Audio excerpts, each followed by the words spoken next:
How did Toby Fox do it? How did Toby Fox make his characters so memorable? I think it's obnoxiousness. I think they're annoying. I think they're really annoying.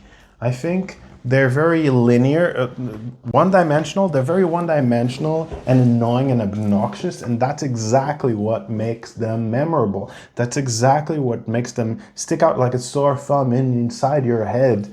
And so you still remember Sans years later, you still remember Papyrus years later, and Undyne, and all these different amazing characters that he wrote.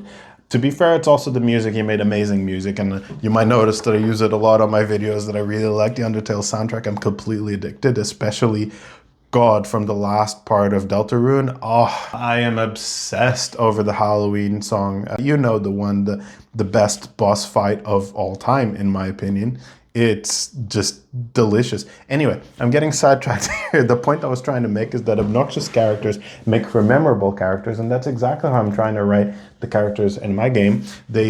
Each of them represents a different sin, a different flaw that you might have, and in the process with dealing with a villain, a god, an opponent, an antagonist that is representative of this one flaw that you have, you yourself come across it, you face the self, and you emerge victorious out of it, feeling like a better version of yourself. And you see that every flaw in humanity, every sin in humanity, and every vice in humanity has a positive counterpart. So when you face your envy, you're actually facing your empathy.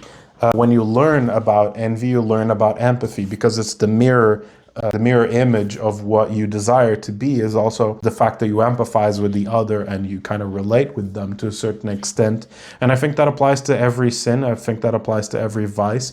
That when you think about wrath, you think about passion, you think about drive, and you need passion and drive to change the world. And in this game, you are rebuilding the world bit by bit, and you need every ounce of passion that you need to rebuild the world against these giant colossal gods that are coming in and devouring the planets as you speak. And so in the celestial cosmos of Anima loop, you are but a speck of sand in the grand scheme of things. And so you need to face with your own limitations. You're a tiny creature in a huge, huge, huge universe, and you're dealing and facing against the gods themselves. And so you need to come to terms with your own flaws, with your own characteristics, and come out victorious, facing against the villains, the bosses. The boss characters in this game represent sins. They're obnoxious, kind of like Undertale. And so I think it all comes full circle. This is the way that I want to write the characters, in a bit of a linear, but in a kind of way that sticks out in your head, right? So comment what you think and follow if you want more updates on the game. Cheers.